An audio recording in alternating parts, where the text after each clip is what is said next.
In this video, I'm going to show you how to choose good inclusion and exclusion criteria for your study to help deal with the type 1 errors that you have. Remember, this is like throwing the fish back to sea. We don't want them, but we do want to keep track of all those reasons why we are throwing articles out. This is helpful because our inclusion and exclusion criteria, you can think of a little bit like control knobs. If we tighten things up, we're going to get fewer studies overall. And if we see we're getting too few studies, we can also kind of loosen that control, widen our search a little bit, include more things, and we'll have a higher number of articles for final inclusion. So we want to take this step by step, and for each inclusion exclusion criteria, begin to itemize how many articles, which articles are being taken out for that particular reason. So I want to take you through common types of inclusion exclusion criteria that you might draw on. And for some students, this is really a tricky part of the process when they're going through it for the first time, because there is not an exact science here. There is not a universally correct right or wrong answer for what inclusion exclusion criteria you should apply. But I'm going to show you some common principles and some common ideas of what could be your inclusion exclusion criteria. And I'm going to start with the most common ones. So let me come over to a whiteboard. At the top of the whiteboard, I want us to keep in mind our PICO model. You might want to write out what your PICO is, and specifically each of those components, because it might give you rise to some ideas of what your inclusion exclusion could be. For many of you, one common exclusion criteria is going to be not in English. Now, some of you might be able to cover French studies, and that might be really important to you if you're, say, looking at local articles produced in parts of Africa, or Spanish if you're looking in Latin America or other countries where there's going to be a lot of publications in that language. For the vast majority of you, you probably want to exclude articles that are not in English, which is very easy to do in your reference manager as you go through screening. So that would be one kind. Another kind that flows directly from the population would be the geography. You might want to restrict your search to low income, middle income, high income countries, developing countries, certain regions, North America, Europe, Central Asia, Australia. In all of these cases, as with geography or others, I want you to have an intellectual reason for doing so where possible. I want you to have a scientific justification, not just ad hoc, well, I only felt like including the Asian countries. There is a danger when you make certain restrictions and exclude studies, you're also limiting your potential audience. So you really want to be careful about choosing to do this. For example, I want to limit my study just to China. You might make it harder for yourself to publish in North American journals because China might seem quite far away from the conversation that they're having. That might limit you to specialist regional journals. So be careful how you operationalize this and understand the trade-offs that you're making as you go along. Geography is a common one. Another area that's quite common is definitely around the outcome. Many studies do get excluded because they simply don't have the outcome of interest. If they don't have the outcome, they can't be in. So that's a very common one. Within that, sometimes you might want your outcome defined in a specific way. For example, if you're studying burnout, you might want to use a certain Maslow index of burnout. And you only want those studies so that you're not comparing apples to oranges, and it's been proven that the Maslow index is better than the Copenhagen burnout index. Just a hypothetical example, but you might want to limit to specific outcomes. Or suppose you're looking at the construct of well-being as a whole, perhaps you only want to look at the mental aspects of well-being, and you don't want to look at things like blood pressure or heart disease or other markers of well-being. So you might want to try to specify your outcome so that you have a tighter set of articles that you're looking at. The same principle goes for the intervention or the exposure that you're looking at. Again, the intervention and in outcome, I would say, are two big criteria that need to be met for inclusion. To be met for inclusion, it's going to have to hit all elements of your PICO. You just may have an opportunity in this inclusion-exclusion step to be a bit more restrictive. Another common one is, of course, the time period. Now, sometimes students have who are doing this for the first time are saying, I'm getting too many articles. I'm just going to look to the last 5 years. That is dangerously tempting, but it can create problems for you in the back end when you actually go to try to publish. Because people might say, well, this is just not capturing, you might be missing out on classic important studies. Maybe the most recent 5 years just aren't reflecting the full body of knowledge that we have. That said, there could be a really good intellectual reason or scientific reason for doing this, in that perhaps a new technology came along about a digital technology that didn't exist before that makes older studies obsolete. For example, I have a student who's looking at intelligent tutoring systems, and the technology to look at artificial intelligence in those just wasn't there a decade ago. So it completely makes sense to restrict to the past decade.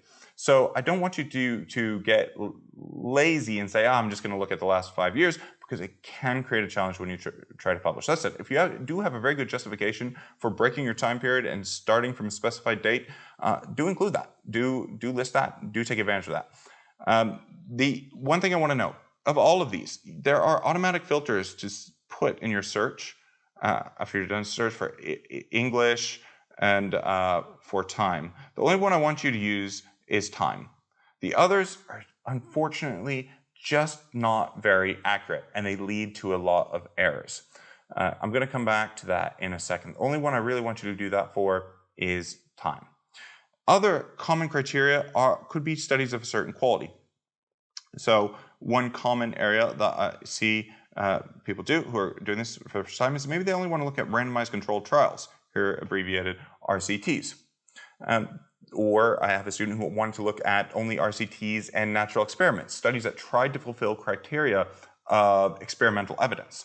That can be a really nice filter to apply. So you're only looking at high quality studies and throwing out, say, descriptive studies or case studies, things that are lower quality evidence. You might only want quantitative studies. Maybe you only want qualitative studies, but you can filter on quality, and you can also filter on the study type. This can be a really useful and I particularly like this one, especially if your literature is very, very dense and very well established, so that you have a very large number of articles. Filtering on quality and study type can be a really nice way to go.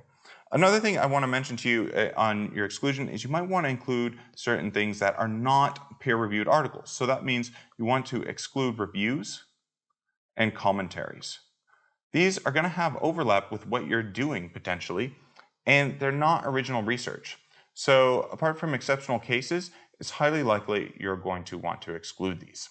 Let me erase the board, but I wanted to give you that as an example. I'm going to come back later and talk to you about where can you find some filters available that maybe can be useful to help you with geography and the quality component on RCTs.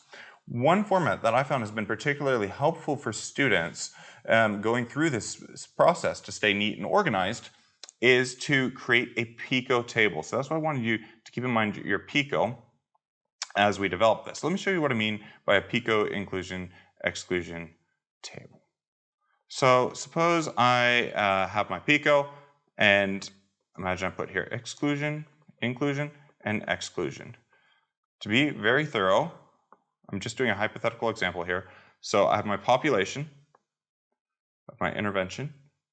I'm going to use the PICOT with a T for time period, just to keep things clean and neat for you.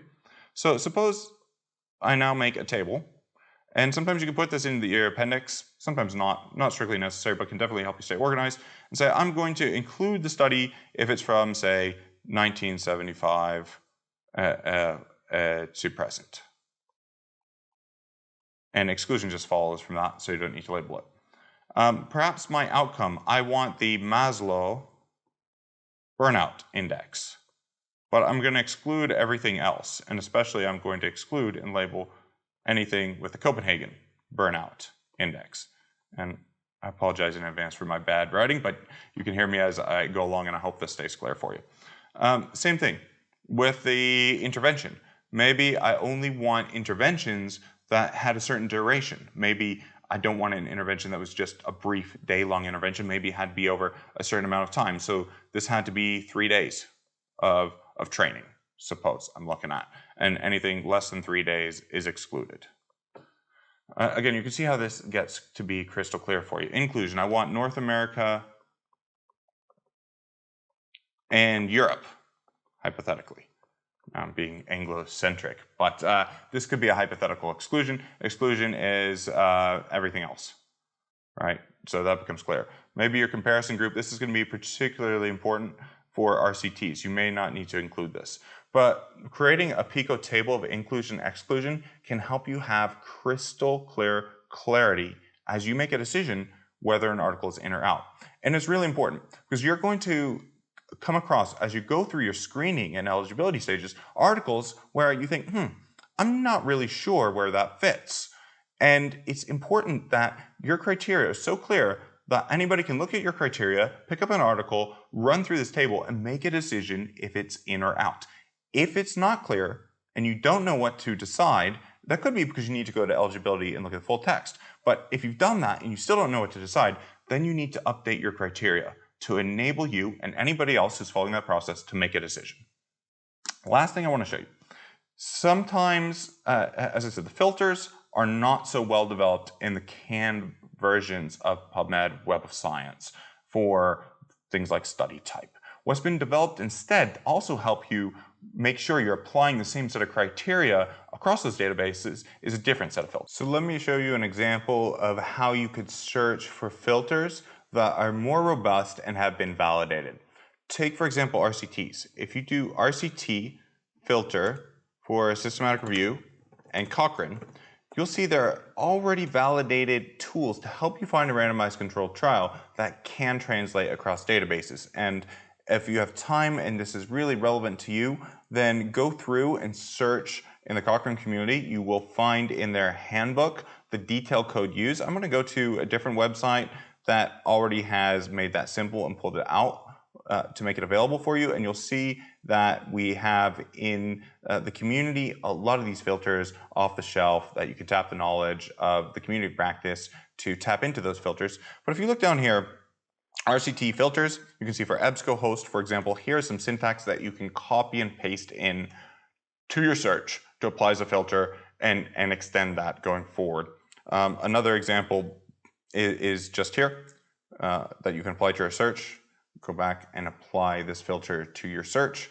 The reason that I want you to apply this filter is because it's going to help you itemize how many studies meet that criteria and how many studies you can actually take out. You need to document that number of studies. That's why we're dealing with this at this stage and not earlier on. So that's very important, and this will definitely help you going forward. So as I said, there's different ones, and this is harmonized across databases. Here, for example, is the PubMed syntax. Sometimes you'll find there's highly sensitive versions, sometimes less sensitive. That sensitivity is going to, again, affect that ratio between the type 1, type 2 errors. If it's more sensitive, it's just going to detect a lot more, but you're going to get a whole lot more noise as well. The same thing goes if you search, if you want to look for systematic review filter for, say, developing countries. I've had students use this before, and you can go and look and see studies that have been done testing different geographic search filters. Again, the principle is if you had to do this yourself, test it and validate it, that'd be a whole lot of work.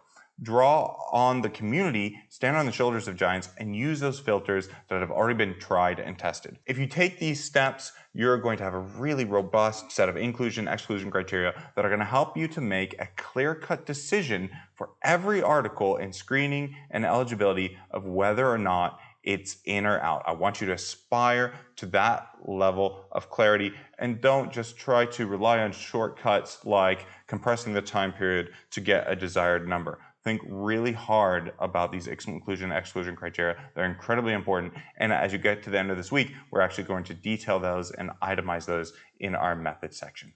All right, look forward to seeing you in the next video where we're going to go and show you how in your reference manager to apply these criteria and keep everything neat, tidy, documented, and quantified at each step of the Prisma.